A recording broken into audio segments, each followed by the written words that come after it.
জন্মদিনতহে শৰাইখন দি থৈ দিয়ে গুৰুজনাৰ তিৰুভাৱ তিথি নাপাতিটো কি ধৰ্ম সুধিব নোসোধে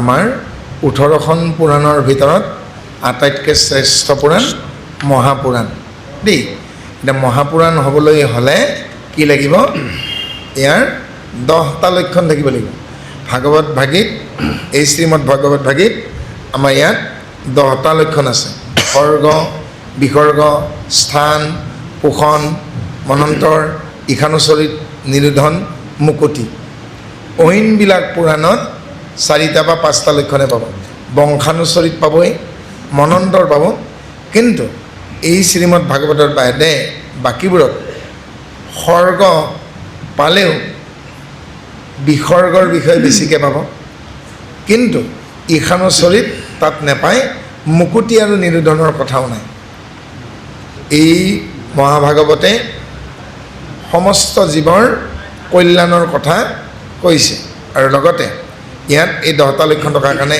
এয়া পুৰাণেই নহয় পুৰাণৰ সূৰ্যশাস্ত্ৰ মহাপুৰাণ যেনেকৈ সূৰ্য নামৰ নক্ষত্ৰটোৱে সৌৰজগতৰ মধ্যত থাকি আটাইবোৰ গ্ৰহক পোহৰ দিছে তেনেকৈ এই পুৰাণ জগতত মধ্যস্থানত থাকি মহাভাগৱতে বা শ্ৰীমদ ভাগৱতে আটাইবোৰ পুৰাণক পোহৰ দিছে দেই আৰু ইয়াত আচলতে শিৰোনামাত আমি যি শ্ৰীমদ ভাগৱত বুলি কৈছোঁ 3টা শব্দ আছে শ্ৰী মতু প্ৰত্যয় আৰু ভাগৱত শ্ৰী হ'ল এটি অভিধা আৰু শ্ৰী মানে হ'ল ঐশ্বৰ্য এতিয়া ঈশ্বৰৰ অনেক ঐশ্বৰ্য আছে অনেক অলংকাৰ আছে তাৰ ভিতৰত 32 অলংকাৰ আছে আৰু লগতে 8টা নিৰ্গুণ অলংকাৰ আছে শ্ৰী ঈশ ভগ দম জ্ঞান বৈৰাগ্য ত্যাগ এনেদৰে 8টা যি বিশেষ অলংকাৰ আছে সেই বিশেষ অলংকাৰ 8টাৰ ভিতৰত শ্ৰী হ'ল অন্যতম আৰু এই শ্ৰী নামৰ অলংকাৰটো ক'ত ক'ত ব্যৱহাৰ হ'ব এই বিষয়ে বদৰিকাশ্ৰমত নাৰদক গুৰু মানি ব্যাসে সুধিছে হে দেৱৰ্ষি হে মহৰ্ষি হে গুৰুজন মোক মাৰ্গদৰ্শন কৰক শ্ৰী নামৰ এই অলংকাৰ ক'ত ক'ত ব্যৱহাৰ কৰিম তেতিয়া নাৰদে ব্যাসক কৈছে মোক মোৰ পিতৃ সৃষ্টিকৰ্তা ব্ৰহ্মাই ঈশ্বৰৰ নামবোৰ ক'লে ঈশ্বৰৰ নিৰ্গুণ বিশেষ দুকুৰি নামৰ সন্মুখত শ্ৰী বহিব অৰ্থাৎ নাৰদে ব্যাসক সেই কথাই ক'লে যে ব্ৰহ্মাই ঈশ্বৰৰ শত সহস্ৰ কোটি কোটি নামৰ ভিতৰত মাত্ৰ দুকুৰি তাৰমানে 40টা দুকুৰি নামৰ সন্মুখত শ্ৰী বহিব আৰু সেই দুকুৰি নাম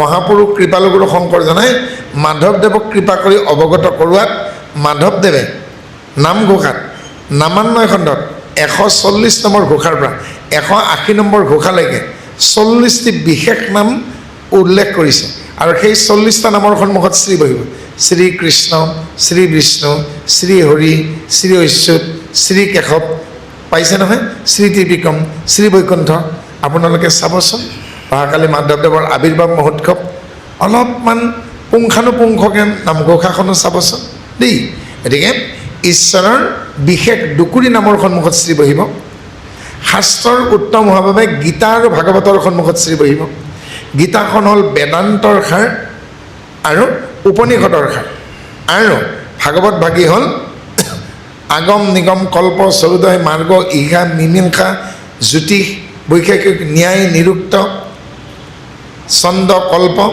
এই 14খন শাস্ত্ৰৰ সাৰ নিগমৰ সাৰ ভাগৱত আৰু সেয়েহে ভাগৱতৰ সন্মুখত শ্ৰী বহিব জীৱশ্ৰেষ্ঠ মনুষ্য উৰণ বুৰণ গজন ভ্ৰমণ উৰিব পৰা টিপচী চৰাইটোৰ পৰা এই গৰুৰ পক্ষীলৈকে দুবৰি বন্দালৰ পৰা বটবৃক্ষজোপালৈকে ওপৰ চকুৰ পৰা দৰিকণা মাছটোৰ পৰা তিমি মাছলৈকে আৰু হালোৱা সজোৱা বনোৱা ৰনোৱা কমাৰ কহাৰ ৰোৱনী দাৱনীৰ পৰা একদম ৰজা মহাৰজা আগৰ দিনৰ সম্ৰাটলৈকে চক্ৰৱৰ্তী ৰজালৈকে এইবোৰ চাৰিমুঠি জীৱৰ ভিতৰত মনুষ্য শ্ৰেষ্ঠ গতিকে জীৱশ্ৰেষ্ঠ মনুষ্যৰ সন্মুখত শ্ৰী বহিব কেতিয়াৰ পৰা কেতিয়ালৈকে মাতৃগৰ্ভত স্থিতি হৈ 10 মাহ 10 দিন অতিক্ৰম কৰে, কাৰোবাৰ 2 দিন আগপাছ, যেতিয়া জীৱন্ত কেঁচুৱা হিচাপে ভূমিষ্ঠ হয় আৰু প্ৰথমবাৰ তেওঁ উশাহ লয় আৰু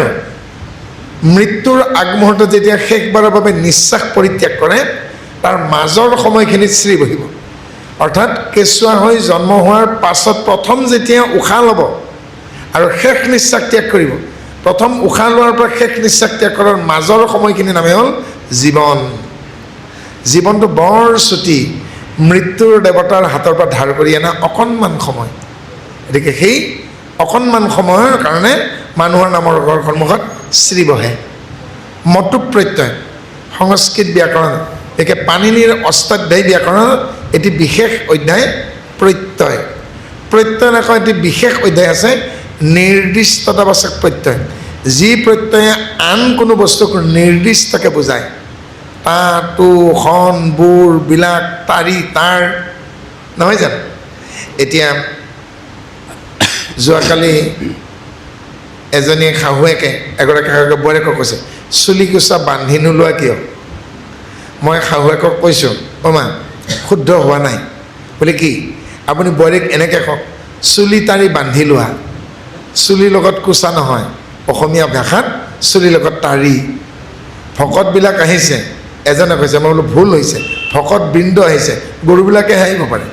ভকতৰ লগত বিলাক নহয়, ভকতৰ লগত বৃন্দ, গৰুৰ লগত বিলাক। গৰু, কুকুৰ, মেকুৰী, জীৱ জন্তুলৈ ঠেং, মানুহৰ ভৰি, ভগৱন্তৰ চৰণ আৰু পদ। মই যদি এখেতক সুধোঁ, চুতীয়া বাপ আপোনাৰ ঠেঙত মহে খাইছে, ভাল পাব নেকি? তেখেতে কি ক'ব, মই বগলী নে কি বুলি ভাবিছে? আপোনাৰ বাওঁ ভৰিখনত বা কৰঙণত মহে খাইছে। মানুহ হ'লে ভৰি, জীৱ জন্তু হ'লে ঠেং, আৰু ঈশ্বৰ হ'লে পদ আৰু চৰণ। তুচ্যাৰ্থ, মধ্যমাৰ্থ, মান্যাৰ্থ, নহয় জানো? আজিৰ তাৰিখত ভাষা একাকাৰ খিচাৰি কৰি দিছে। গতিকে ই ঐতিহ্য নিজে নিজেই নাশ হ'ব। গতিকে তাৰ ক'ত হ'ব? বাঁহনি তাৰ, আগতে খুটা বুলি কৈছিল। ঝাৰু বা বাঁহনিডাল, ঝাৰু শব্দটো হিন্দী বঙালী পৰা আহিছে, অসমীয়াত বাঢ়নি, পৰিষ্কাৰ কৰা সেই আহিলা পাত, বাঁহনিৰ লগত তাৰ। মোক ঝাৰু তাৰ দিয়াচোন, বাঁহনি তাৰ দিয়াচোন। তাক এনেকৈ কি কয়? বাঁহনি ডাল। দীঘল বস্তুৰ লগতে ডাল হয়। শটো বান্ধিব লাগে, শটো নিবৰ হ'ল, এতিয়াও বাঁহডাল আহি পোৱা নাই, হয়নে? গোটা আৰু দীঘলীয়া হ'লে ডাল হয়, আমি তাৰ তাৰি পাহৰিয়েই গৈছোঁ, হয়নে? সেনেকৈ ঈশ্বৰক নিৰ্দিষ্টকৈ বুজাবলৈ যিটো প্ৰত্যয় আছে ব্যাকৰণত, সেই প্ৰত্যয়ৰ নাম হৈছে মটু প্ৰত্যয়। ম দন্তীয়া তত হচৌকাৰ, প হচন্ত। বাক্যত ব্যৱহাৰ হ'লে সি তাৰ এনেকুৱা হ'ব মত, ম আৰু খণ্ডত্ব। খণ্ড মানে দন্তীয় তটোৰ খণ্ড। এতিয়া এই শিৰোনামা লিখোঁতে তটো কিন্তু দলৈকে পৰিৱৰ্তন, শ্ৰীমদ ভাগৱত। যেতিয়া ব্যঞ্জন সন্ধি হয়, ব্যঞ্জন সন্ধি হ'লে প্ৰথম শব্দৰ শেষৰ আখৰটো একে বৰ্গৰ তৃতীয় আখৰলৈ পৰিৱৰ্তন হয়। দন্তীয়া ত, দন্তীয়া ঠ, দন্তীয়া দ। সেইকাৰণে মত প্ৰত্যয়ৰ তটো দন্তীয়া দ হৈছে। আৰু সন্ধিৰ নিয়ম অনুসৰি শেষৰ শব্দৰ প্ৰথম আখৰটো আহি আগৰ পৰিৱৰ্তন হোৱা আখৰটোৰ তলত বহিব লাগে। সেইকাৰণে তৰ পৰা হোৱা দৰ তলত ভাগৱতৰ ভাটো আহি বহিছে, মত ভা। মাটি কঁঠাল বুজি পায় নহয়, আনাৰসটো। আমাক মানে নামনি ফালে দৰা আহিলে সোধে যে টিকাত টাঙন মূৰত বজা, ক'ত আছা তুমি ৰঙা ওজা দেই। তাৰমানে মায়াঙৰ ওজা আহিলে ঢাৰি পাতিত নবহে, এডাল গছৰ ঠানি এডাল পাৰি পেলাই বহে, কোনোবাই তেওঁক যাদু কৰিব বুলি। গতিকে মূৰত এটা বোজা লৈ আহে ঔষধ পাতি। ঠিক সেনেকৈ পকা আনাৰসে মূৰত এটা বোজা লৈ নাথাকে জানো, পাতৰ বোজাটো। পকা আনাৰসে মুখত বোজা লোৱা দৰে ভাগৱতৰ ভাটোৱে দন্তীয়া দটোক বোজা লৈছে, মত ভা। এইবাৰ মূল শব্দটো লগাওঁ, ভা গ ৱাব ত। ভা মানে ভাৱনা, কি ভাৱ কি গতি, সকলোৰে আছে নিজস্ব লয়লতি। আহেনো ক'ৰ পৰা যায়নো ক'লৈ, নাপাওঁ একো গুৰিয়াতি। আমাৰ মগজুৰ ভিতৰত এখন চেতনাৰ নৈ আছে। কোনোবা যদি ইয়াত অসমীয়া ভাষাত ডিব্ৰুগড় বা গুৱাহাটী ইউনিভাৰ্চিটিত অসমীয়া ভাষা বিজ্ঞান বা ভাষা সাহিত্যত স্নাতকোত্তৰ পৰ্যায়ত শিক্ষা গ্ৰহণ কৰা ব্যক্তি আছে, তেওঁলোকে বুজিব। আমাৰ ব্ৰেইনত দুটা মেৰু আছে, সুমেৰু কুমেৰু থকা পৃথিৱী চেৰিবেলাম কৰ্টেক্স আৰু চেৰিব্ৰাম কৰ্টেক্স এই দুইটা মেৰুৰ মাজত থকা নৈখনৰ নাম হ'ল ইংলিছত ক'বলৈ গ'লে ৰিভাৰ অফ কনচিয়াছনেছ অসমীয়াত ইয়াৰ নাম হ'ল মানসিক চেতনা স্ৰোত আৰু এই চিন্তাৰ নৈখনৰ এটা এটা ঢৌ হ'ল ভাৱনা আৰু চিন্তা আৰু এই চিন্তাৰ নৈখনৰ ঢৌবোৰ যি অনুধাৱন কৰিব নোৱাৰে তেওঁকে অসমীয়া ভাষাত আটাইতকৈ বেয়া গালিটো পৰা হয় পগলা আৰু নামনিত পাগল বুলি কয় পা মানে ভৰি গল মানে ডিঙি ডিঙিৰ ওপৰত মস্তিষ্কৰ মূৰটো থাকিব লাগে যে মূৰটোৰ ঠাইত নিজৰ ভৰি দুখন কঢ়িয়াই লৈ ফুৰে কামবোৰ উভতাকৈ কৰে অৰ্থহীন নিৰৰ্থক কামত ব্যস্ত থাকে তেওঁকে পগলা বুলি কয় যেনেকৈ আজিকালি বিদ্যা শিক্ষা থকাৰ পাছতো ডেকা ল'ৰা আৰু গাভৰু ছোৱালীবিলাকে হেলমেটটো বজাৰৰ মোনাৰ দৰে বাইকৰ হেণ্ডেলত ওলমাই থয় পিছফালৰ পৰা বেলেগ গাড়ীয়ে খুন্দিলে মূৰটো ছিঙি যায় নাযায় জানো গতিকে মূৰটোতো চেণ্ডেলৰ ফিটা নহয় ছিঙি গ'লে লগাই ল'ব সেয়া পগলা নহয় জানো গতিকতে সেইকাৰণে কৈছোঁ ভা মানে ভাৱনা চিন্তা গ মানে গতি গতি মানে ৰৈ থকাৰ পৰা আগুৱাই যোৱা উৱাব মানে আজি এই সুন্দৰ নামঘৰটোৰ মজিয়াত যিসকল আহিলে এই গোটেইখিনি উৱাব আৰু শেষত দন্ত্য ত পাইছোঁ মানে তত্ত্ব মানে জীৱনৰ দৰ্শন এতিয়া কি পালোঁ ভাৱনা চিন্তা গতি লাভ ভকত বৈষ্ণৱৰ সংগ জীৱনৰ দৰ্শন লাভ উভতাকে হওক ত ৱ গ ভা তত্ত্ব জীৱনৰ দৰ্শনটো তেতিয়া আমি লাভ কৰিবলৈ সক্ষম হ'ম কেতিয়া যেতিয়া আমি সৎসংগ পাম সৎসংগ কেতিয়া পাম যেতিয়া আমি গতি লাভ কৰিবলৈ সক্ষম গতি মানে ৰৈ থকাৰ পৰা আগুৱাই যোৱা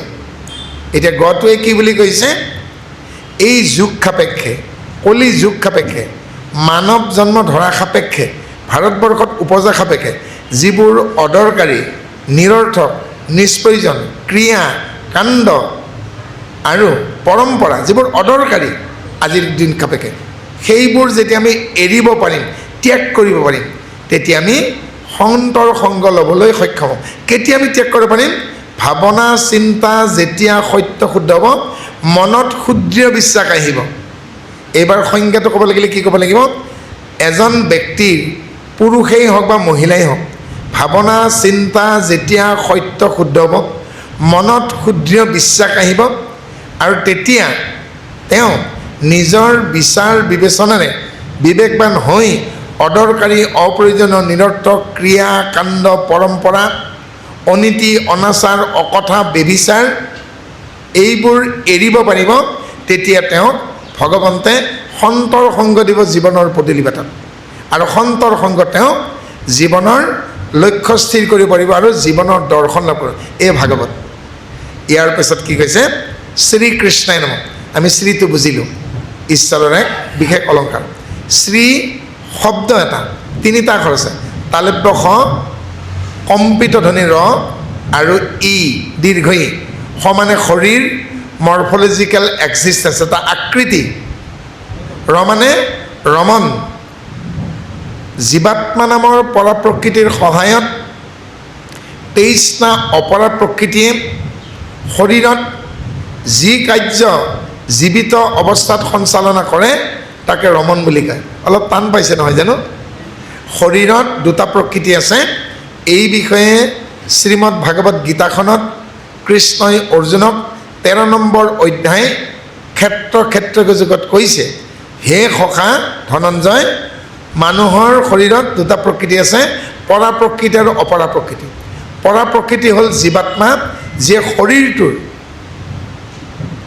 23টা অপৰা প্ৰকৃতিক নিয়ন্ত্ৰণ কৰে ক্ষিতি অপ তেজ মৰুদ ব্যোম ৰূপ ৰস শব্দ স্পৰ্শ গন্ধ চকু কাণ নাক জিভা ছাল বাক পানী পাত পায়ু উপস্থ 20টা হ'ল মন 21 বুদ্ধি 22 অহংকাৰ 23 এই 23টা অপৰা প্ৰকৃতিয়ে জীৱাত্মাৰ সহায়ত উদাহৰণস্বৰূপে যদি এজন ব্যক্তি কলা নহয় জীৱাত্মাৰ সহায়ত কাণখনেৰে শ্ৰৱণ কৰে চকুৰে দৰ্শন কৰে নাকেৰে গোন্ধ লয় জিভাৰে সোৱাদ লয় এইবোৰেই হ'ল ৰমন কেতিয়ালৈকে ৰমন কৰিব যেতিয়ালৈকে জীয়াই থাকে সমানে শৰীৰ মানে ৰমন, ই মানে ঈশ্বৰ। ঈশ্বৰ যেতিয়া আমাৰ এই শৰীৰটো ত্যাগ কৰিব তেতিয়া ৰমন নিৰৰ্থক হ'ব আৰু তেতিয়া কেৱল শটো পৰি থাকিব। আৰু মৰা শটোক সংস্কৃতত নশ্বৰ দেহ বুলি কয়। নয়ে তৎপুৰুষ অব্যয়ীভাৱ ক্ষমা গৈছে, ন ঈশ্বৰ নশ্বৰ, ঈশ্বৰে পৰিত্যাগ কৰা শৰীৰটো, হয়নে? গতিকে ঈশ্বৰ যেতিয়ালৈকে থাকিব আপুনি মই ৰমন কৰি থাকিম। ৰমন মানে চকুৰে দেখা, কাণেৰে শুনা, নাকেৰে গোন্ধ লোৱা, জিভাৰে সোৱাদ লোৱা, দাঁতেৰে চুবোৱা, নহয় জানো? শৰীৰেৰে স্পৰ্শ কৰা, চৰ্মৰে, এইবোৰ হ'ল ৰমন। গতিকে সেই 23টা পেচেঞ্জাৰ যাত্ৰী, 23জন যাত্ৰীৰ পাইলট ড্ৰাইভাৰজনৰ নাম জীৱাত্মা। কিন্তু সি অহংকাৰত বিদ্ধ হয়। আজি যি বা গাড়ীৰে বিশ্বনাথ চাৰিআলিৰ পৰা কলিয়াবৰৰ পৰা দ্বিতীয়খন গাড়ীৰে এয়া ডিব্ৰুগড়ৰ টাউন বজাৰ আহি পালোঁগৈ, এজন ড্ৰাইভাৰে আনিছে। আমি গম নাপাওঁ ৰাতি অন্ধাই মুন্ধাই কেনেকৈ আনিছে, কিন্তু ড্ৰাইভাৰে যেনেকৈ আনিছে দেই, তেওঁ বাইপাছ হৈ আনিছে নে ভিতৰখনে আনিছে, ৰাস্তাত ডিমৌ চালি পাইছে নে ৰাজমাই পাইছে, মই একদম গম নাপাওঁ দেই। গতিকে আহি পাব লাগে, মই আহি পালোঁ। তেওঁ যেনেকৈ আনিছে অহা নাই জানো? গতিকে জীৱাত্মাই যেনেকৈ পৰিচালনা কৰে তেনেকেই পৰিচালিত হয়। গতিকে আমি ইয়াত কি পালোঁ? শ্ৰী। এতিয়া গম পালে শ্ৰী শব্দটোৰ অৰ্থ। ইয়াৰ পিছত কি লিখিছে? কৃষ্ণায় নমঃ। এতিয়া কৃষ্ণায় শব্দটো এটা অদ্ভুত শব্দ, ইউনিক ৱৰ্ড। কিহৰ কাৰণে অদ্ভুত শব্দ? কৃষ্ণায় শব্দটো দুটা প্ৰত্যয় যোগিছে। কত্ৰিকাৰে ক্ৰী, মূৰ্ধন্য কৃষ। সংস্কৃতত উচ্চাৰণ কৃষ। ইয়াৰ অৰ্থ হ'ল এটা ধাতু, ই এটা ধাতু, আৰু ইয়াৰ শাব্দিক অৰ্থ হ'ল কৰ্ষণ কৰা, কালচাৰ। স্নিক, শস্যস্ন হচৈকাৰ ক হচন্ত, স্নিক এটা প্ৰত্যয়, অৰ্থ হ'ল আনন্দ, যোগ অয় কৃষ্ণায়। অয় হ'ল দ্বিতীয় প্ৰত্যয়। অয় প্ৰত্যয়টোৰ অৰ্থ হ'ল হৃদয়ত পৰম দেৱতা হিচাপে আদৰি লোৱা। নম। এতিয়া চাওকচোন, ইয়াত ওম কৃষ্ণ নমঃ দিছে নেকি? উ কৃষ্ণ নমঃ দিছে নেকি? এইটো দিয়া নাই। উ ওম ওম একো লগা নাই। কি লিখিছে? শ্ৰীকৃষ্ণায় নমঃ। যিজন সদায় চৈতন্য, যিজন অলৰচৰ, ন তল অটল, ন চ্যুত অচ্যুত, ঈশ্বৰৰ এটা নাম অচ্যুত, অৰ্থাৎ যাৰ বিচ্যুতি নাই। যিজন অচল অটল, যিজন অচ্যুত, যিজন কেশৱ, তেওঁই কৃষ্ণ। কৃষ মানে কৰ্ষণ কৰা, স্নিক মানে আনন্দ, অয় মানে হৃদয়ত পৰম দেৱতা হিচাপে মানি লোৱা। আৰু এই শ্ৰীকৃষ্ণ নমঃ এই বিশেষ বাক্যটি মহাপুৰুষ মাধৱদেৱে শংকৰদেৱৰ অনুমতি লৈ অসমীয়াত অনুবাদ কৰিছে। অনুবাদ কৰোঁতে কি হ'ল চাওকচোন।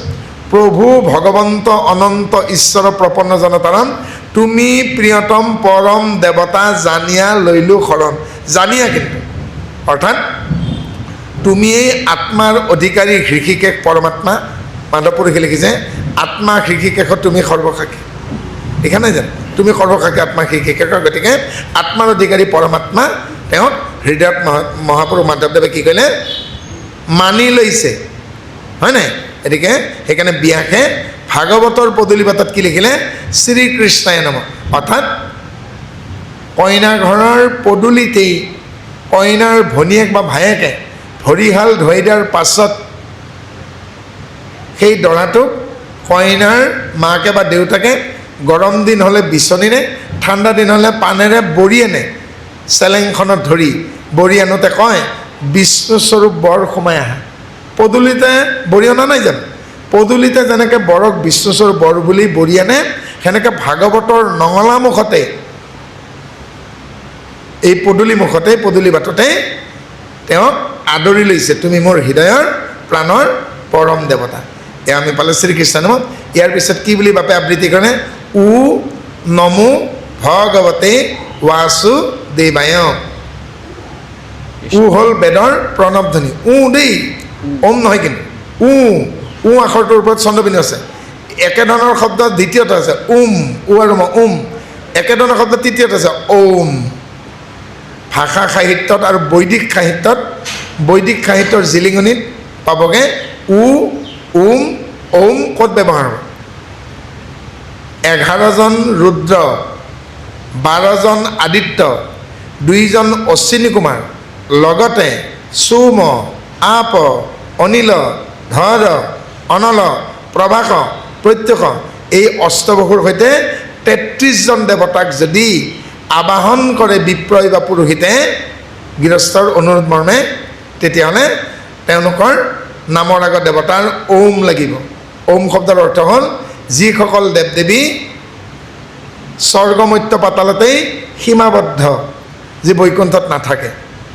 আৰু ক্ষুদ্ৰ দেৱ দেৱীবিলাকে কাৰোবাক অভিশাপ বা আশীৰ্বাদ দিলে কয় ওম। ব্ৰহ্মাই যেতিয়া হিৰণ্যক্ষ হিৰণ্যকশিপু লগতে হলিকাক আশীৰ্বাদ দিছিল তোমালোকৰ পূৰ্বৰ ৰূপ ঘূৰাই পোৱা, তেতিয়া মুখেৰে উচ্চাৰণ কৰিছে ওম। আৰু যেতিয়া প্ৰণৱ বাক্য হয় বেদত তেতিয়া আগত উচ্চাৰণ হয় উ। সেইকাৰণে ইয়াত কি কৈছেগৈ উ নমো ভগৱতে বাসুদেৱায়। আমি বাসুদেৱায় বুলি কোৱা নাই। কিয় কোৱা নাই? সংস্কৃতত, বঙালীত আৰু হিন্দীত আৰু আধুনিক ভাৰতীয় ভাষা অসমীয়াৰ বাদে বাকীবোৰত দন্ত্য স, তালব্য স, মূৰ্ধন্য খৰ উচ্চাৰণ চ হয়। অসমীয়াত যুক্তাক্ষৰ নহ'লে, দ্বিত্ব নহ'লে তালব্য স, মূৰ্ধন্য স, দন্ত্য স, হয়ে হৈ উচ্চাৰণ। কোমল আৰু স এটা সেয়া পাছৰ কথা। গতিকে উ হ'ল বেদৰ প্ৰণৱধ্বনি। নটোৱে কৈছে ন গতি বিদ্যতে অগতিৰ গতি ত্ৰিজগতপতি। আৰু যি ইয়াক নামানে তাৰে হয় জীৱনত লতি গতি। মোহগ্ৰস্ত হৈ আছোঁ আমি, তুমিহে তৰাব পাৰা কেৱলে স্বামী। মায়া, মায়া দেৱীৰ 5খন হাত, তাকে পৰ্ব বুলি কয়। ওম, মায়ামোহ, তামিশ্ৰ, অৰ্ধতমিশ্ৰ, এইবোৰ হ'ল মায়াদেৱীৰ এখন এখন হাত, ইয়াকে পৰ্ব বুলি কয়। মায়াৰ 5টা পৰ্ব। সেইকাৰণে মায়াৰ আন নাম প্ৰপঞ্চ। প্ৰপঞ্চ মানে যিয়ে প্ৰবঞ্চনা কৰে, ঠগায়। সেইকাৰণে মায়াৰ ফৰ্মুলাটো কি? অবস্তুকো বস্তু বুলি যিয়ে দেখুৱায়। ৰজ্জুত সৰ্পভ্ৰম। এগৰাকী আইতা ঠাণ্ডা দিন অকলে থাকে, বিধৱা মানুহ, ৰাতি বাজলৈ ফুৰিবলৈ ওলাল। তেওঁ বিধৱা হোৱাৰ পিছত চেণ্ডেল নিপিন্ধে আৰু নিয়ৰ পৰি থকা কলথৰুৱা এডালত গৰুক কলপাত কাটি দিছে। কলথৰুৱাডাল মাটিত পৰি আছে, চেঁচা নিয়ৰ পৰিছে। বুঢ়ীয়ে তাতে খচকি পালে, আয়ো মোক খালেও বুলি পেলাই বুঢ়ী তাতে পৰি বেহুচ হ'ল। ৰাতিপুৱা মানে মূৰত পানী দি উঠাই নিছে। তাৰপিছত সুধিলে কি হ'ল? ৰাতি মই সাপ এডাল গছকি পাইছিলোঁ। বোলো ক'ত? মই বোলো মই যি ঠাইত গৈছিলোঁ তাতেই। মানুহে ক'তো সাপ দেখা নাই, মৰি থকা নাই। কি গছকিল? বুঢ়ীয়ে কলথৰুৱাডাল গছকিলে। চেঁচা পৰি থকা কলথৰুৱাডালকে তেওঁ সৰ্প বুলি ভাবিলে, হয় নাই? ঠিক এইটো মায়া নহয় জানো? সাপটো নাছিল সেইডাল। সেনেকৈ ৰছী, দৰস, দোল বুলি যে কওঁ, গৰু পঘা কাটি পেলাই যদি পেলাই থৈ দিয়ে, ৰাতি যদি গছকি পায় সেইডালো সাপ বুলিয়ে ভাবিব। তাকে সংস্কৃতত কয় ৰজ্জুত সৰ্পভ্ৰম। ৰছী টুকুৰা কলথৰত ভৰি দিলে সাপ যেন নালাগেনে? মায়া। প্ৰকৃততে কি হয়নে? মই সোণাৰী নহয়, কিন্তু মই ইমানখিনিকে জানো, আয়ে যদি কাণত পিন্ধে কেৰু, হাতত পিন্ধিলে খাৰু, ভৰিত পিন্ধিলে নুপুৰ, চৰণৰ দ্বিতীয় আঙুলিটোত পিন্ধিলে উজ্জন্তী। যদি সোণেৰে নিৰ্মিত, গলাই দিলে সোণ। মাটিৰ মলাটো, মাটিৰ চাকিটো, মাটিৰ ঘটিটো, মাটিৰ টেকেলিটো, ফেলাই কেৰাহীখন। আৰু আইসকলে কোনোবাই গাত লেঠা থাকিলে মাটি খাবলৈকে মন কৰে, সৰু টুকুৰা এটা দিয়ে কুমাৰে, তাক শিকৰা বুলি কয়। শিকৰাই হওক, চাকিটোৱেই হওক, বাতিটোৱে হওক, ধূনাদানী হওক, ধূপদানী হওক, কেৰাহীখনে হওক, কলটোৱে হওক, ঘটিটো হওক, যদি ভাঙি পেলাওঁ আকৌ মাটি নহ'বনে? এলদা মাটিকে কুমাৰে চাকখনত লৈ পেলাই আঙুলিকেইটাৰে পিটিকি দিওঁতে, ঘূৰাই দিওঁতে কলহটো হ'লগৈ যদি সৰু হয়, ঘটিটো নহ'লে? ঘটিটো ডাঙৰ হয়, কলহটো নহ'বনে? আকাৰ আৰু আকৃতি অনুসৰি নাম বেলেগ। এয়া নগেন, সেয়া খগেন, সেয়া সুৰভি, নন্দিতা, নিৰ্মালী, যমুনা, সেয়া সুৰভি। কিন্তু শেষত গৈ পেলাই আমি কি হ'ব লাগিব? আমি জাতি নহয়, জ্ঞাতি নহয়, আমি আত্মাহে মাত্ৰ। সেইটোৱেই ব্ৰহ্মতত্ত্ব দেই। গতিকে মোহগ্ৰস্ত হৈ আছোঁ আমি, তুমিহে তৰমা। যেতিয়ালৈকে মোহগ্ৰস্ত হৈ থাকিম আমি এইদৰে বিভ্ৰান্ত হৈ ও নমো ভগৱতে ভজন ভক্তিত ভয় বিমোচন। যেতিয়ালৈকে সংসাৰৰ প্ৰত্যেকটো বিষয়ৰ পৰা ভয় নুগুচে, আপোনাৰ ধাৰণা স্পষ্ট নহয়। আৰু ধাৰণা যদি স্পষ্ট নহয়, আপুনি ধ্যান কৰিব নোৱাৰে, অৰ্থাৎ ভজন। ধ্যান মানে ভজন। ধ্যান কৰিলে তেতিয়াই ঈশ্বৰে আপোনাৰ হৃদয়ত ধৰা দিব, যেতিয়া আপোনাৰ ধাৰণা স্পষ্ট হ'ব দেই। গতিকে ভজন ভক্তিত ভয় বিমোচন। আৰু সেইজনে ভজন ভক্তি কৰি ঈশ্বৰ হৃদয়ত ধাৰণ কৰিব পাৰিছে যাৰ ধাৰণা স্পষ্ট। ভগৱতে ৱা বহু বহি মায়া দৃষ্টম। এইখন সংসাৰত অহা যোৱা কৰোঁতে প্ৰাৰব্ধ আৰব্ধ অনাৰব্ধ ইংৰাজীৰ শব্দটো হ'ল কাৰ্মিক ডেপ আগৰ জীৱনৰ আৰু এই জীৱনৰ বাকী আগৰ জীৱনৰ যিখিনি বাকী এই জীৱনৰ যিখিনি বাকী ইংলিছত থাকে এটা ৱৰ্ডতে কাৰ্মিক ডেপ ডেপ মানে বাকী DEBT কমাৰ্চৰ ভাষাত কৈছোঁ দেই আৰু অসমীয়াত আৰু সংস্কৃতত ক'ব গ'লে প্ৰাৰব্ধ আৰব্ধ অনাৰব্ধ আগৰ জীৱনৰ বাকী এই জীৱনৰ বাকী জ্যেষ্ঠ কনিষ্ঠই অনুসৰণ কৰোঁতে বাকী আৰু কামবোৰ কৰি যাতে ভুলবশত হোৱা বাকী এই গোটেইবোৰ যেতিয়ালৈকে জিৰ' হৈ নাযায় আপুনি আহি থাকক হস্তি প্ৰক্ষালন হাতীক কষ্ট কৰি মাউতে গা ধুৱাই দিয়ে আকৌ ধূলি মাকতিলে কেতিয়ালৈকে ভগৱতে ত্বেন দেৱা প্ৰপন্নাস্মি যেতিয়ালৈকে প্ৰাণবন্ধু মাধৱক সেই পৰমাত্মাক আপুনি হৃদয়ৰ পৰম দেৱতা বুলি আঁকোৱালি নলয় তেতিয়ালৈকে এইখন মায়াময় সংসাৰত ক্ষুদ্ৰদেৱী ভজনা যদি কৰে আহি থাকক যাই থাকক আহি থাকক যাই থাকক সেইকাৰণে মাধৱদেৱে কি ক'লে হৰি হৰি কতবা কৰিলোঁ আয়াজাত হে হৰি মই বা কিমানবাৰ অহা যোৱা কৰিছোঁ হয়নে টুকুৰা চৰাইটো ক'ত বাঁহ সাজে গছৰ ডালত কেনেকৈ বাঁহটো সাজে গাঁঠিটো দিয়ে ওপৰত পাতাললৈ মুখখন সেইকাৰণে আমাৰ ভৱানন্দ দাসত নানন্দ চাকৰতাই কি বুলি কৈছে মাধৱদেৱক বোলে সেই অহা যোৱা কৰা চৰাইটো কেনেকুৱা আকাশে ঘৰ পাতালে দুৱাৰ আহনি জাহনি নন্দেৰ গোৱাৰ আকাশত যাৰ ঘৰটো পাতাললৈ যাৰ দুৱাৰখন অহা যোৱা কৰে যেন তাৰ নন্দৰ দুধহে সেনেকৈ অহা যোৱা কৰোঁতেই যাব যেতিয়ালৈকে আমি পৰম দেৱতাক চিনি নাপাম ৱাসুদেৱায় ৱা সত্যম বদা অসত্যম আবদত সঁচা ক'ব লাগে মিছা ক'ব নালাগে এটা মিছাক ঢাকিবলৈ মানুহে 10টা মিছা কথা ক'বলগীয়া হয় নহয় জানো সুকৃতং ন কৰ্মী দুষ্কৃতম কৰ্মী সৎকৰ্মৰ পৰিমাণ কম অসৎকৰ্মৰ পৰিমাণ বেছি এজন ব্যক্তিয়ে যদি কয় চুতীয়া বাবু ভাল কথা দেখোন ক'ব নোৱাৰোঁ ভাল কাম দেখোন নহয়েই তেতিয়া চুতীয়া বাবুজনে এই বুলিয়ে ক'ব হাঁহি মাৰি কি ক'ব আপুনি ভাল কাম কৰিব নোৱাৰে মোৰ আপত্তি নাই ভাল কথা আপোনাৰ মুখেৰে নোলায় কাৰণ মইতো সৰস্বতী নহয় গতিকে এটা কাম আপুনি কৰিব পাৰে যিবোৰ কথা ক'লে আপোনাৰ মুখেৰে ব্যক্ত হ'লে আপোনাৰো লাভ নহয় বেলেগৰ উপকাৰ নহয় তেনে কথা আজিৰ পৰা নক'ব যিবোৰ কাম কৰিলে আপোনাৰো উপকাৰ নহয় বেলেগৰো লাভ নহয় তেনে কাম নকৰিব বোলে তেতিয়া কি ৰ'ব যিখিনি ৰ'ব ভালেই ৰ'ব বেয়াখিনি বাদ দিলে ভালখিনি নৰ'ব জানো চাহপাত আপুনি এঘণ্টা উতলাই 1 মিনিট উতলাই চাকনিখনত চেকি দিলে কিন্তু চেকনিৰ ওপৰত চাহপাতখিনি থাকি যাব হয়নে কিন্তু ঈশ্বৰে এনেকুৱা এখন চেকনি আপোনালোকৰ বৃক্ষটোত লগাই থৈছে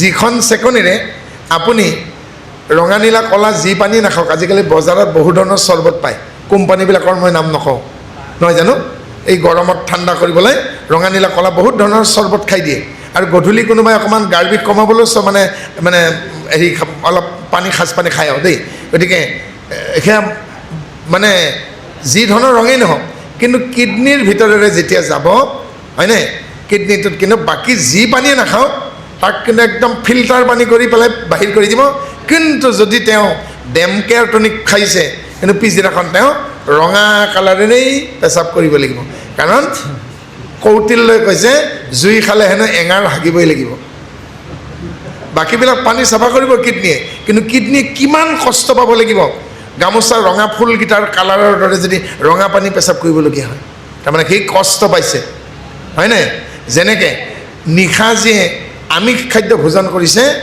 তেওঁৰ চকুকেইটা আমাৰ জনজাতীয় মানুহৰ দৰে ফুলি থাকিবই কাৰণ লিভাৰে কষ্ট পালে চকুবিলাক ৰাতিপুৱা ফুলি থাকে হয়নে গতিকে লিভাৰে কষ্ট পোৱা আৰু কিডনীয়ে কষ্ট পোৱা কাম কৰিব নালাগে তেওঁৰ আয়ুস কমি যায় আমাৰ আয়ুস কিয় কমিছে আজি কিয় ডায়েবেটিছ বাঢ়িছে দিনত একে ৰাতি খোৱাৰ দৰে শুই দিয়ে দিনত ৰাতি খোৱাৰ দৰে যি শুই দিব তাৰ অতি সোনকালে মধুমেহ বা ডায়েবেটিছ হ'বই জঠৰাগ্নিয়ে কাম নকৰাব জঠৰাগ্নি মানে পেংক্ৰিয়াছ পাকস্থলীৰ তলত অগ্নাশয় বুলি যিটো অংগ আছে অগ্নাশয়ৰ পৰা যিটো উত্তাপ ওলায় যি উত্তাপে খাদ্যক আকৌ পাচন কৰে সুষম আহাৰত তৈয়াৰ কৰে তাৰ শক্তি নোহোৱা হৈ যাব আৰু তাৰ শক্তি নহ'লে তাৰ পৰজীৱী তদমিল আৰু লায়নিলে আক্ৰমণ কৰিব আৰু ডক্তৰ চিকিৎসকে আপোনাক ক'ব ইউ আৰ ডায়েবেটিক পেচেণ্ট তাৰপিছত খাই থাকক আৰু গন্দাই টেবলেট খাই থাকক ইনচুলিন লৈ থাকক গতিকে আমি নিজে আমাৰ শৰীৰটোক ৰুগীয়া কৰি লৈছে।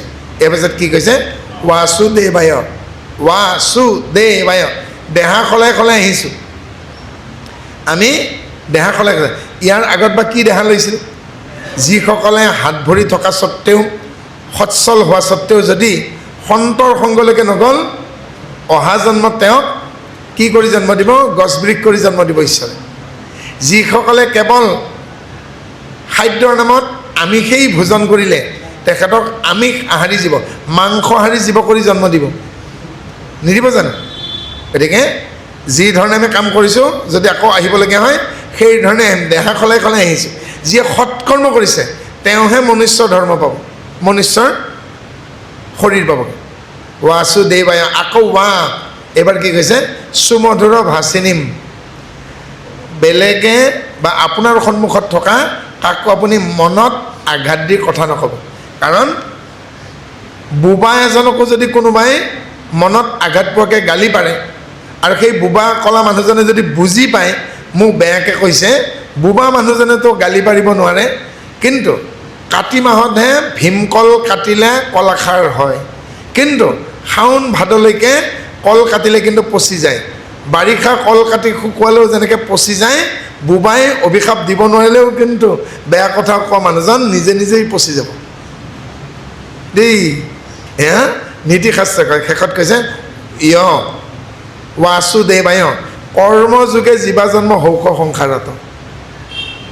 মই কোৱা কথাখিনি যদি বুজি নাপালে বা মনত নৰল, আপোনালোকৰ নিকটৱৰ্তী জিলাখন শিৱসাগৰ, শিৱসাগৰৰ এজন শিক্ষক, তেওঁৰ নাম হ'ল জীৱ কোঁৱৰ। তেওঁ সৰুকৈ কণমানি পুথি এখন লিখিছে, গুণমালাখনৰ নাম যে, এই বৰ সুন্দৰ সৰু কিতাপ, শুনিও শাস্ত্ৰৰ মৰ্ম। আৰু তাতে মই কোৱা কথাখিনি বিশদভাৱে পাব। নম ভগৱতী বাচন। এইবাৰ মই এই বুলি কৈছোঁ, নম ভগৱতে বাসুদেৱা। এই মন্ত্ৰশাৰীত 12টা আখৰ আছে, সেইকাৰণে ইয়াৰ নাম দ্বাদশ অক্ষৰী মন্ত্ৰ। সুনীতিয়ে পুত্ৰ ধ্ৰুৱক ঈশ্বৰক মধুসূদন বুলি চিনাকি কৰাই দিছে, সেইকাৰণে এই নামটিৰ আন নাম হ'ল মধুসূদন মন্ত্ৰ।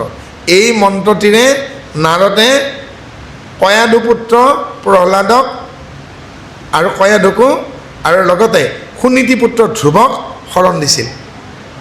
আৰু সেয়া চমু ভাগৱত। ইয়াৰ পিছত বাপ জনাই জন্মাদস্যৰ পৰা ভূমিভাৱুকালৈকে ভাগৱতৰ কুণ্ডলী, কুস্তি বুলি কয়, ইংলিছত হৰস্কোপ বুলি কয়, জীৱন বুৰঞ্জী পাঠ কৰিলে। জন্মাদস্য জাতো অন্যয় আদি ইতৰতম স্বাৰ্থে চ অভিজ্ঞ চলাতম তেনে ব্ৰহ্ম হৃদয় আদি কবে মজ্জন্তী ইয়াত চৰায়।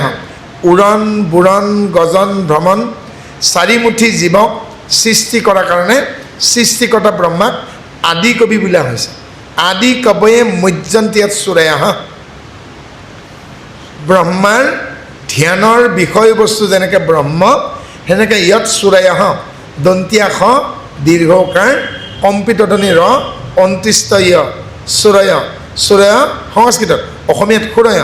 সুৰয় মানে ঋষিসকল আৰু মুনিসকল একেলগে, ঋষি আৰু মুনিক একেলগে সংস্কৃতত চুৰয় বুলি কয়। দেৱৰ্ষি, মহৰ্ষি, চতুৰ্ষি, ব্ৰহ্মৰ্ষি, ৰাজৰ্ষি, সপ্তৰ্ষি, বেদৰ্ষি, এনেকৈ 7 প্ৰকাৰৰ ঋষি, লগতে মন্ত্ৰদ্ৰষ্টা ঋষি, সংস্কৃতত ঋষি বুলি কয়। ঋষ মানে বেদৰ মন্ত্ৰ, আৰু ই মানে তৈয়াৰ কৰোঁতা। বেদৰ মন্ত্ৰ যিসকলে ৰচনা কৰিছে ঋষি, যি স্বৰ্গত থাকে, অখিল, দেৱল, লোমস, বটদ্ৰমা আৰু নাৰদ, এই 5জন দেৱৰ্ষি, যিজন ৰজা আৰু ঋষিও, অৰ্থাৎ ৰজাৰ পৰা ঋষিত্ব লাভ কৰিছে, যেনে জনক দেই, যি মহত্ব লাভ কৰিছে, ঈশ্বৰৰ মহত্বক স্বীকাৰ কৰিছে। মহৰ্ষি, যি ব্ৰহ্মকহে উপাসনা কৰে, পৰম ব্ৰহ্ম। সোহম, ঋষিমুনিসকলে কি বুলি কয় প্ৰাৰ্থনাত? সোহম অহং ব্ৰহ্মাস্মি, মই তোমাৰে অংশ। তেওঁলোক ব্ৰহ্মৰ্ষি, যি শুনি শুনি বেদৰ শ্লোক মুখস্থ কৰিছে। গাতা, হোতা, উদ্গাতা, ব্ৰহ্মা। বেদৰ এয়া শ্লোকৰ প্ৰকাৰ। বেদৰ শ্লোকক 4 প্ৰকাৰত ভাগ কৰিছে: গাতা, হোতা, উদ্গাতা, ব্ৰহ্মা। আৰু কেইটামান বিশেষ ছন্দ আছে: স্তূপ, ত্ৰিস্তূপ, অনুস্তূপ, বৃহৎ পঙক্তি, গায়ত্ৰী। এই ছন্দকেইটা যিয়ে জানে সুৰ সঞ্চাৰৰ কথা জানে, বেদৰ ইয়াৰ শ্লোকবিলাকৰ ভাগবোৰক জানে, আৰু যি শুনি শুনি শ্ৰৱণ কৰি মুনি হৈছে তেওঁৰ নাম শ্ৰুতৰ্ষি। আৰু এনেদৰে শেষত কি আহিব? এওঁলোকৰ পদোন্নতি ঘটি মুনি। কোন হ'ব? ঋষিসকলৰ পাছত মুনিলৈকে প্ৰমোচন হয়। কোন বাৰু? হেয়শূন্য, হেতুশূন্য, জ্ঞেয়শূন্য, প্ৰাপ্তিশূন্য, প্ৰাকাম্যশূন্য, চিকিৎসাশূন্য, গুণলীনতা। এতিয়া কি বুলি কৈছে? ঋষি কেতিয়া মুনি হয়? কি বুলি কৈছে? হেয়শূন্য, হেতুশূন্য, জ্ঞেয়শূন্য, প্ৰাপ্তিশূন্য, প্ৰাকাম্যশূন্য, চিকিৎসাশূন্য, গুণলীনতা। অৰ্থাৎ যাৰ আৰু এই পৃথিৱীত একো দেখিবলৈকে বাকী নাই, যাৰ আৰু একো জানিবলৈ বাকী নাই, যাৰ আৰু একো কৰিবলৈ বাকী নাই, যাৰ আৰু বুজিবলৈ বাকী নাই, যাৰ আৰু একো হেৰুৱাবলৈ বাকী নাই, যে সমস্ত হেৰুৱাইছে, তেওঁ আৰু এই পৃথিৱীত পুনৰাই আহিবলৈ দৰকাৰ। তেওঁ ঋষিৰ পৰা মুনি হৈ গ'ল, ঋষিৰ পৰা তেওঁ মুনি হৈ গ'ল। এনেকৈ ঋষি আৰু মুনিসকলৰ ধ্যানৰ বিষয়বস্তু ব্ৰহ্ম। অৰ্থাৎ ব্ৰহ্মক ব্যতিৰেকে ঋষিমুনিসকলেও আনক চিন্তা নকৰে। সেইকাৰণে তেওঁলোকে মুনিসকলে আৰু ঋষিসকলে বোলে চকুৰ জপোৱাৰ সময়খিনিক নিমিষ বুলি কয়। এক নিমিষাৰ্ধ এবাৰ চকুৰ পতা জপোৱাৰ অৰ্ধেক সময়ো ঈশ্বৰৰ নামৰ পৰা তেওঁলোকে বঞ্চিত নহয়। তেওঁলোকে মুখখন মেলিলে ঈশ্বৰৰ নামহে স্মৰণ কৰে, ৰমণ কৰে, মনন কৰে, জপন কৰে, লাগিলে কাৰোবাক আশীৰ্বাদ কৰিব, কিন্তু অপালাপ নকৰে, আৰু প্ৰয়োজন হ'লে তেওঁলোকে মৌন হৈ থাকিব। অৰ্থাৎ অদৰকাৰত তেওঁলোকে মুখখনেই নেমেলে। সেইকাৰণে তেওঁলোকক মুনি বুলি কয়। আৰু ঋষি শব্দৰ অৰ্থ দ্ৰষ্টা, যে দেখিছে জগতখনক দেই। আৰু সেইকাৰণে ইয়াত ক'লে ব্ৰহ্মাক আদি কবি বুলি কৈছে। আদি কবি মুজ্জন্তি ভাত সুৰায়াহ, অৰ্থাৎ ব্ৰহ্মাৰ দৰেই ঋষিমুনিসকলেও ব্ৰহ্মকেই হৃদয়ত প্ৰতিপাদন কৰে। এইবাৰ কি কৈছে? তেজু ৱাৰিমিতা মেথাবিধিময় ইয়াত্ৰা ত্ৰিসৰ্গ অমৃষা ধ্বম্না স্বেনা স্বদা নিৰস্ত কোৱাকাং সত্যং পৰমিতিমি। তেজ মানে তাপ, বাৰী মানে পানী, মৃদাং মানে মাটি। এনেকুৱা সময়ত যদি আপোনালোকে মৰুভূমিত যায় দুপৰীয়া, মূৰৰ ওপৰত সূৰ্যৰ প্ৰখৰ তাপ, মাটিৰ তলত উত্তপ্ত বালি, ভৰি তলত নহয় জানো, তলত উত্তপ্ত বালি, মূৰৰ ওপৰত খাওঁ খাওঁ কৰি থকা সূৰ্যৰ প্ৰচণ্ড আদিত্য তাপ, আৰু দৃষ্টিভ্ৰম, পথকষ্ট, প্ৰচণ্ড উষ্ণতাৰ বাদে পথিকসকলে মাটিৰ ওপৰতে, বালিৰ ওপৰতে পানী বুলি দৃষ্টিভ্ৰম হয়। মৰীচিকা, মাটিতেই পানী বুলি পৰিব। সমুদ্ৰৰ দীঘলীয়া যাত্ৰাত পানী মাজত আছে, কিন্তু পাৰ নাপাওঁতেই পাৰ পোৱা যেন পায়। অৰ্থাৎ মাটিত যেনেকৈ পানী বুলি ভ্ৰম, সেনেকৈ পানীত আকৌ মাটি বুলি যদি ভ্ৰম হয়। তেজু ৱাৰিম যথা বিনিময়ো, ঠিক কেনেকৈ ত্ৰিসৰ্গ অমৃষা। ত্ৰিসৰ্গ মানে স্বৰ্গ, মৰ্ত্য, পাতালক সংস্কৃতত এটা শব্দক ত্ৰিসৰ্গ বুলি কয়, তাৰমানে তিনিখন স্বৰ্গ। অমৃষা, কিন্তু তিনিখন স্বৰ্গ কল্পনা মাত্ৰ। অমৃষা মানে সঁচা সঁচা যেন লগা মিছা, সঁচা সঁচা যেন লাগে কিন্তু মিছা। ৰাতিপুৱা মই যি ঠাইত আশ্ৰয় লৈছোঁ, তাতে নাতিজনীয়ে দেখিলে কোনোবা এজনে দৰ্জাখন জপাই দিওঁতে নামঘৰৰ জেঠী এডাল কি হ'লগৈ, নেগুৰডাল ছিঙি গ'ল। আৰু নাতিনীজনীয়ে আইতাকক কৈছে, আইতা আইতা তুমি কৈছিলা এটা প্ৰাণী বা এটা জীৱ, তেতিয়াহ'লে এই জেঠীটো দেখোন সিফালে গুচি গ'ল, নেগুৰডালৰ পৰা তেজ ওলাইছে, আৰু নেগুৰডাল ছিঙি গ'ল, ছিঙি যোৱা নেগুৰডালে দেখোন ধপধপাই আছে। জীৱকেইটা আইতা, আইতা আইতাকে কি ক'ব? আইতাকে কৈছিল এটা ঘৰিয়াল, এটা চৰাই, এটা কাউৰী, এটা কুলি, এটি জেঠী, এটি বৰুৱা, এটিয়ে জীৱ। যদি এটাই জীৱ হয়, জেঠীটোতো বাচি আছে, দুখ পাইছে, কেৰেচ কৰিছে, নেগুৰৰ পাতে আছে, কিন্তু নেগুৰডালতো ধপধপাই আছে আধা ঘণ্টা। জীৱ দুটা নেকি? কি ক'ব আইতাকে? আইতাকে শিক্ষয়িত্ৰীৰ কাৰণে আইতাকে বুজাই দিছে, শুনা সৰু মাইনা, এই নেগুৰডাল জেঠীটোৰ পিছফালে লাগি আছিল ইমান দিনে, আৰু জেঠীটোৱে ইচ্ছা কৰি দেখি লৈ ল'ব পাৰিছিল। ইমান দিনে যে সি জেঠীৰ পিছফালে লাগি পেলাই নাচি আছিল, আজি সেই ছিঙি যোৱাৰ পাছতো সি অকণমান নাচি দেখুৱাইছে। অলপ পিছত সি লৰচৰ কৰিব নোৱাৰা হ'ব। ইয়াত জীৱ নাই, কিন্তু ইমান দিনে যে চেতনা আছিল, হয়নে? সেইকাৰণে সি চেতনা থকাৰ দৰে এক্টিং কৰিছে, কিন্তু আচলতে জেঠীৰ নেগুৰত জীৱটো নাই। আইতাকে বুজাব পৰা কাৰণেহে, নুবুজা মানুহটো মাথাৰ ঘি গোবৰ হৈ যাব, নাযাব জানো? গতিকে সেইকাৰণে কি কৈছে, সঁচা সঁচা যেন লগা মিছা, অমৃচা। এতিয়া ককাকে কৈছে সেইফালে স্বৰ্গ ওপৰত তাৰমানে, আৰু কৈছেগৈ মাটিৰ তলত পাতাল। এতিয়া পিছদিনাখন নাতিনীয়েকে ককাকক সুধিছে, তুমি যে কাটো কাটো কৰি আছে সেই কাকিনি তামোল কেইডাল বতাহত ভাঙো ভাঙো হৈ আছে, সেনেকুৱা কিমানডালমান যোৰা দিলে স্বৰ্গ পোৱা যাব? কথাকে ক'ব পাৰিবনে? গতিকে ইমান কিলোমিটাৰ ওপৰত স্বৰ্গ আছে, যদি আছেই স্বৰ্গখন, তেতিয়া পৃথিৱীৰ পৰা এখন কৃত্ৰিম উপগ্ৰহবিলাক পঠিয়াই আছেগৈ, কোনেও কিয় ইন্দ্ৰ বালি অগ্নি দেৱতাবিলাকক লগ পোৱা নাই, হয়নে? এইবাৰ আকৌ কৰিছে, ককা এটা কথা কোৱাচোন, এয়া আমাৰ কাষৰ ঘৰ হাজৰিকা আংকুলে এই কিবা মেচিন আনি পানী খান্দিছে, মাটি খান্দিছে, এতিয়া বোলে 200 ফুটমান খান্দিলে, আৰু কিমানমান খান্দিলে বাৰু আপোনাৰ পাতালখন পাব? এতিয়া ককাকে কি ক'ব যে কিমান কিলোমিটাৰ ওপৰত গ'লে স্বৰ্গ পাব, আৰু কিমান ফুট খান্দিলে, কিমান তললৈকে গ'লে পাতাল পাব? ককাকে ক'ব পাৰিব জানো?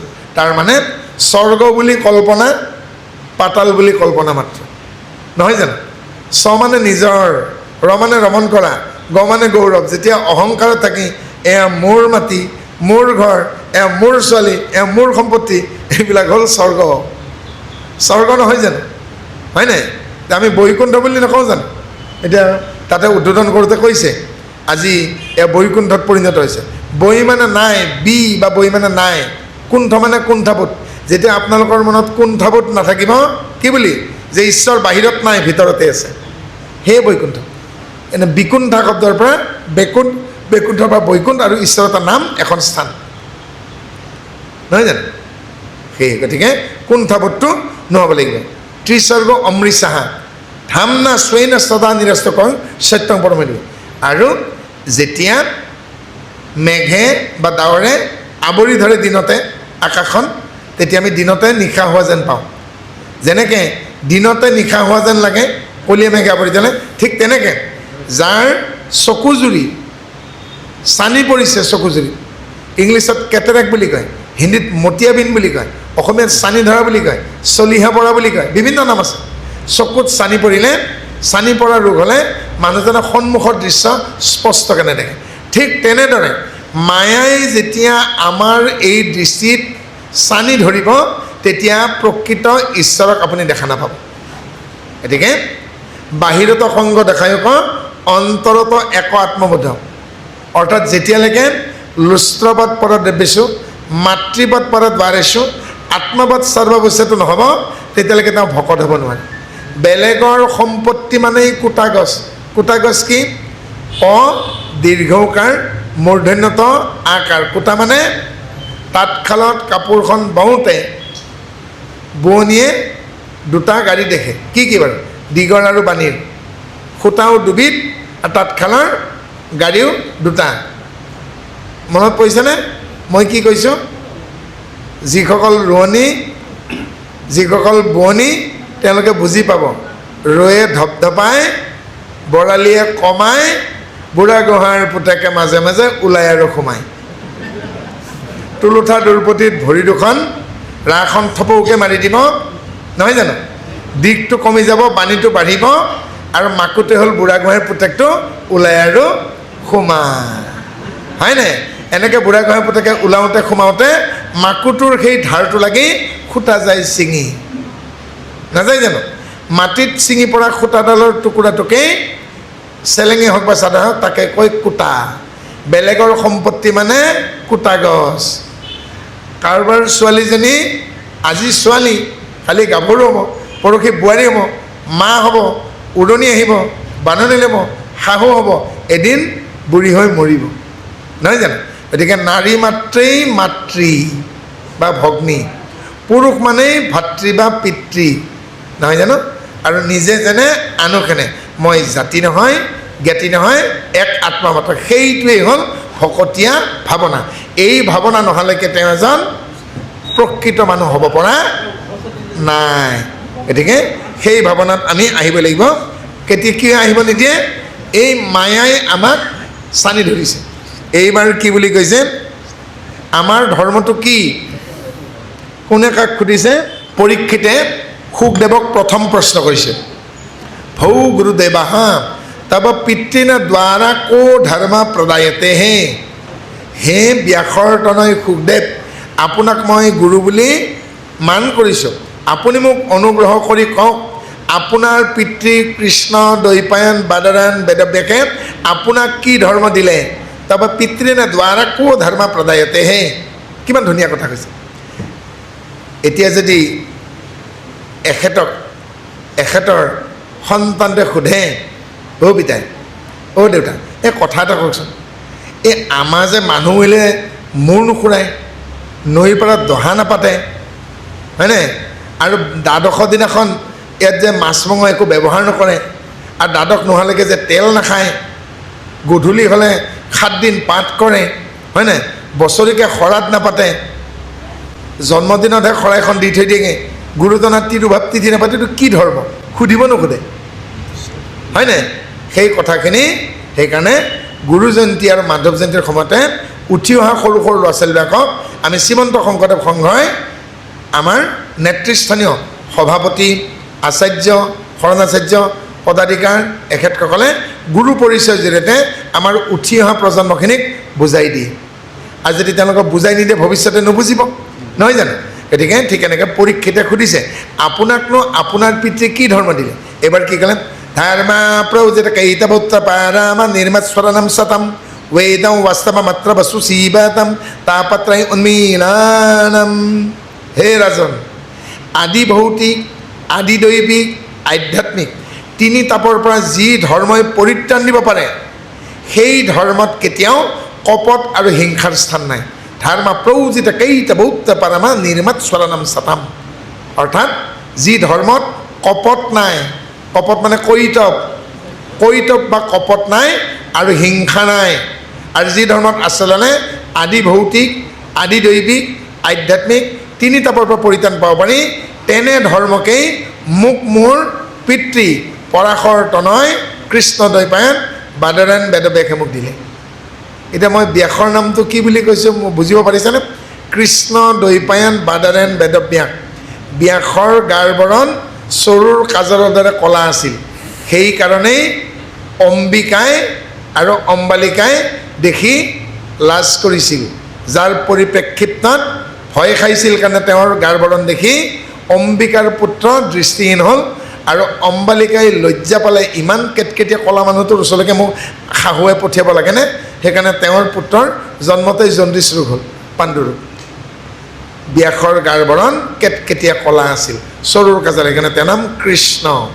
বাদৰায়ণ উপজিয়ে হেনো কথা কৈছিল, যিয়ে উপজিয়ে কথা কয় তেওঁৰ নাম বাদৰায়ণ।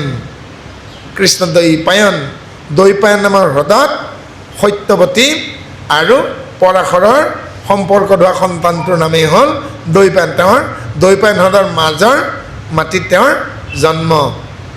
পিতৃৰ পৰাশৰৰ নিৰ্দেশত তেওঁ ঋক সাম যজু অথৰ্ব 4 ভাগত বেদৰ মন্ত্ৰবোৰ প্ৰাচীন অৰ্বাচীন ভাগ কৰিলে, যাৰ বাবে ঋক বেদৰ মন্ত্ৰৰ লগত আন বেদৰ মন্ত্ৰবোৰ নিমিলে দেই। ঋক বেদৰ মন্ত্ৰ খুব টান, আৰু বেদক তেওঁ জ্ঞানকাণ্ড আৰু কৰ্মকাণ্ড দুভাগত ভাগ কৰিলে। যি সৰল ৰেখাই এটি বৃত্ত সমানে দুভাগ কৰে তাকে কি বুলি কয়? ব্যাস। সেইকাৰণে তেওঁৰ নাম ব্যাস। সেইকাৰণে ব্যাসৰ সম্পূৰ্ণ নামটো কৃষ্ণ দ্বৈপায়ন বাদৰায়ণ বেদ ব্যাস দেই। গতিকে বুজাই দিলে। এইবাৰ কি সুধিলে? আপোনাক আপোনাৰ পিতৃয়ে জীৱনত সৰ্বশ্ৰেষ্ঠ বুলি কাক পৰিচয় কৰাই দিলে? আজি আমাৰ এই নামঘৰ পৰিচালনা সমিতিৰ তৰফৰ পৰা আমাৰ নামাচাৰ্য চুতীয়া বাপজনাক, আপোনালোকক ইমান দিনে ভকতসকলৰ বাক্য বচন নাম বৰগীত ভাওনা দেখুৱাই থকা কালিন্দী ভোমোৰা নামৰ চেনেলটোৰ পৰিচালক সোণমণি ওৰফে প্ৰসন্নমণি বৰাক চিনাকি কৰাই দিলে, দিয়া নাই জানো? আমাৰ আটাইতকৈ প্ৰাথমিকৰ জ্যেষ্ঠজনক চিনাকি কৰাই দিছে, আমাক গুৱাহাটীৰ পৰা অহা বুলি চিনাকি কৰাই দিয়া নাই জানো?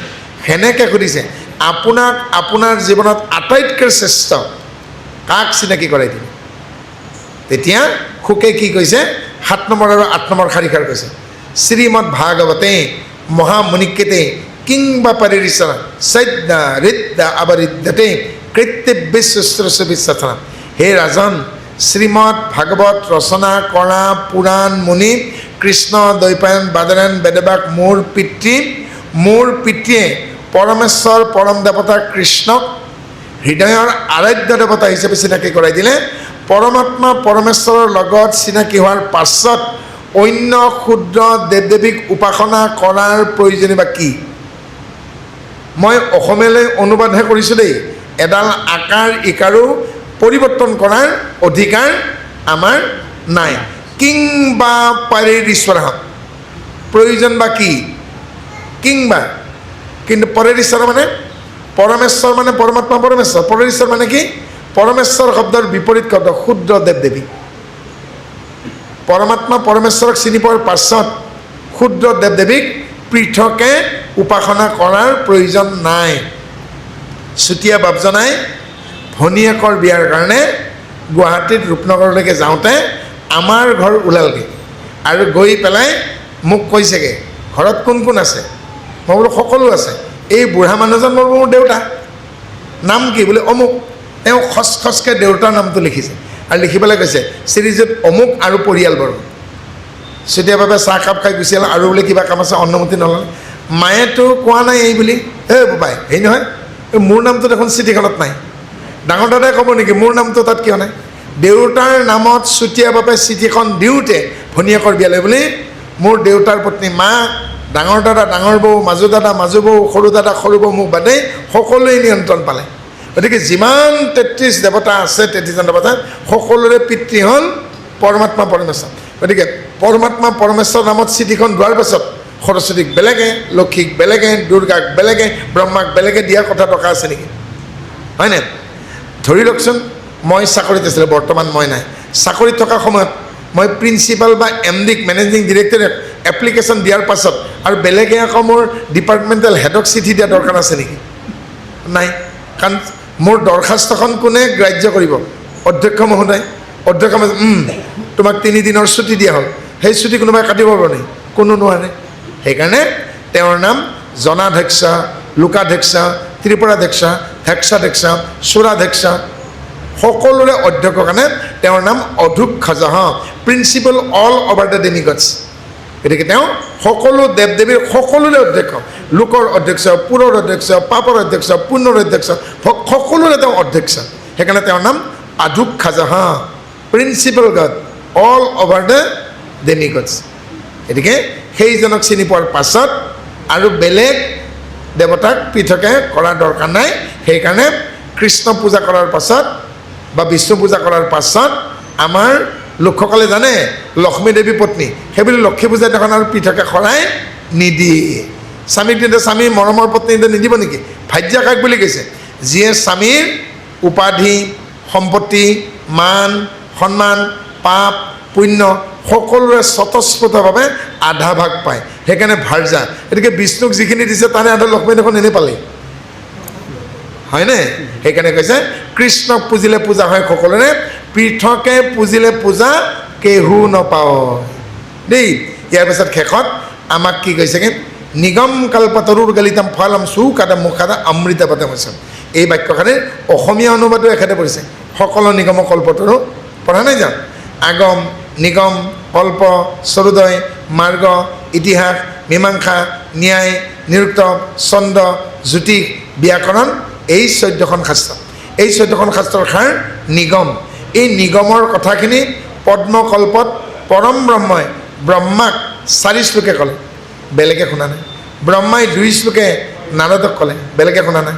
নাৰদে 2 শ্লোকত বদৰিকাশ্ৰমত উগুল ঢুগুল মনেৰে বহি থকা ব্যাসক ক'লে, মনৰ সন্দেহ ভঞ্জন কৰিলে। 14 বছৰে শোকক পিতৃব্যাসে 2 শ্লোকত ক'লে আৰু ক'লে, বোপাই তুমি জনকৰ তালৈকে যোৱা আৰু জনকে তোমাক স্নাতক কৰিব। জনকৰ তাত 2 বছৰ অৰ্থাৎ 700 দিন শিক্ষা গ্ৰহণ কৰিলে। কি শিকিলে কোনো গম নাপায়। কিন্তু জনকৰ তাৰ পৰা ঘূৰি আহোঁতে শুকদেৱৰ বয়স মাত্ৰ 16 বছৰ। যাওঁতে কাপোৰ পিন্ধি গৈছিল, আহোঁতে কিন্তু শুকদেৱ নিৰ্বস্ত্ৰ। 2.5 মোন ওজনৰ ভাগৱতখন মূৰৰ ওপৰত। আধা ৰাস্তাৰ পৰা আদৰি অনা ব্যাসক দেখি আইসকলে দীঘলকৈ উলনি টানিছে, কিন্তু নাঙত নিৰাভৰণ ডেকা ল'ৰা শুকদেৱক দেখি কিন্তু কোনেও কাপোৰ সম্বৰণ কৰা নাই, পাহৰি গৈছে।